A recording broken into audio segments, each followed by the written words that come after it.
ముందుగా సనాతన ధర్మ కుటుంబీకులందరికీ కూడా శుభాభివందనాలు. ఈరోజు నేను మీతో చర్చించాలనుకున్న ఆలయం తిరునల్లారులో వేచేసినటువంటి శ్రీ శనీశ్వర స్వామి వారి ఆలయ విశేషాలు ఈరోజు మనం తెలుసుకుందాం. తిరునల్లార్ శనీశ్వర ఆలయం లేదా దర్బారణ్యేశ్వర స్వామి క్షేత్రంగా పిలిచే ఈ శని దేవాలయం పుడుచేరికి చెందినటువంటి కరైకాల్లో ఉంటుంది. ఈ ఆలయాన్ని చోళులు ఆ తర్వాత ఎంతో మంది రాజులు అభివృద్ధి చేసినట్టుగా చెప్తారు. ఏడాది మొత్తం కూడా విశేష పూజలతో భక్తుల తాకిడితో కళకళలాడే ఈ ఆలయంలోని పుష్కరిణిలో స్నానం ఆచరిస్తే స్వామిని పూజించి శని ప్రభావం తగ్గుతుందని, సకల శుభాలు కూడా కలుగుతాయని భక్తుల యొక్క విశ్వాసం. ఇక్కడ శివుడు దర్బారణ్యేశ్వర స్వామిగా, పార్వతీదేవి ప్రాణేశ్వరిగా పూజలు అందుకుంటుంటే మొదట శివుడిని దర్శించుకున్నాకే శివపార్వతులను చూడాలని చెప్తూ ఉంటారు. మరి ఈ ఆలయం వెనుక ఉన్నటువంటి స్థల పురాణం ఈరోజు మనం తెలుసుకుందాం. ఈ ప్రాంతాన్ని పాలించినటువంటి రాజు ఇక్కడున్న శివాలయంలో రోజు పాలు పోయమంటూ ఒక గొల్లవాడిని ఆజ్ఞాపించాడంట. శివభక్తుడైనటువంటి ఆ గొల్లవాడు రాజు చెప్పినట్టుగానే చేసేవాడు.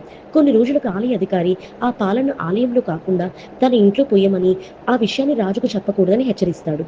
అప్పటి నుంచి గొల్లవాడు ఆ అధికారి ఇంట్లో పాలు పోయడం మొదలుపెట్టాడు. ఆ విషయాన్ని తెలుసుకున్న ఆలయ పూజారి రాజు దృష్టికి తీసుకెళ్లడంతో గొల్లవాడిని పిలిపించి కారణం అడుగుతాడు. గొల్లవాడు భయపడి ఎంతకీ విషయం చెప్పకపోవడంతో రాజు ఆగ్రహించి అతనికి మరణదండన విధించమంటూ ఆజ్ఞాపిస్తాడు. దాంతో ఆ భక్తుడు శివుణ్ణి వేడుకోగా స్వామి అనుగ్రహించాడని ఒక కథనం కలదు. ఆ క్రమంలోని స్వామి బలిపీఠం కాస్త దూరం జరిగిందని, ఇప్పటికీ అలాగే ఉంటుందని అంటారు. అలా శివుడు ఇక్కడ పార్వతి సమేతంగా దర్బారణ్యేశ్వర స్వామిగా పూజలు అందుకుంటున్నాడని అంటారు. ఇక విదర్భ చక్రవర్తి భీముని కుమార్తె అయినటువంటి దమయంతి ఎందరో దేవతలు మరియు రాజులు వివాహం ఆడాలనుకున్నారంట. అయితే ఆమెను నలమహారాజు పెళ్లి చేసుకోవడంతో దేవతలు ఆ జంటను ఇబ్బంది పెట్టాలనుకుని ఆ పనిని శనికి అప్పగించారంట. శని ఆగ్రహం కారణంగా నలుడు రాజ్యాన్ని కోల్పోవడంతో పాటు ఆ జంట రకరకాల సమస్యలను ఎదుర్కొంది. చివరికి నలుడు ఈ ప్రాంతానికి వచ్చి ఇక్కడున్న కొలంలో స్నానం ఆచరించి స్వామిని పూజించడంతో పరమేశ్వరుడు అనుగ్రహించి ఆ తర్వాత శనిలో శక్తుల్ని తొలగించాడంట. అలా నలుడికి శని ప్రభావం తగ్గి అతడి రాజ్యం తిరిగి సొంతమైందని అంటారు. అందుకే ఈ పుష్కరునికి నలతీర్థం అనే పేరు కూడా వచ్చింది.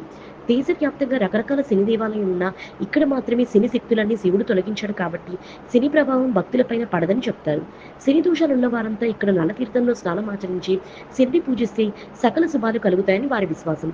అదేవిధంగా ఇక్కడ ప్రధానంగా శివుడు పూజలు అందుకుంటున్నా మొదట శనిని దర్శించుకోవాలి. శని ఇక్కడ పరమేశ్వరుడికి ద్వారపాలకుడని చెప్తారు. నువ్వుల నూనెతో దీపాలు వెలిగించడం, పూజాది కార్యక్రమాలు అయ్యాక అన్నాన్ని కాకులకు సమర్పించడం ఈ ఆలయ ప్రాంగణంలో మనకు కనిపిస్తూ ఉంటాయి. మహాశివరాత్రి, కార్తీక మాసం, సంక్రాంతి సమయంలో ప్రత్యేక పూజా కార్యక్రమాలను ఇక్కడ దేవాలయంలో నిర్వహిస్తూ ఉంటారు. ఏడాదికి ఒకసారి బ్రహ్మోత్సవాల పేరుతో ఉత్సవాలను జరిపిస్తూ ఉంటారు. ఈ ఆలయం కరాయికల్లో ఉంటుంది. మరి తెలుసుకున్నారు కదా, తిరునల్లాలో వేచేసినటువంటి శ్రీ శనీశ్వర స్వామి వారి ఆలయ విశేషాలు. ఈ వీడియో చూసిన మీ అందరికీ కూడా కృతజ్ఞతలు. ముందుగా సనాతన ధర్మ కుటుంబీకులందరికీ కూడా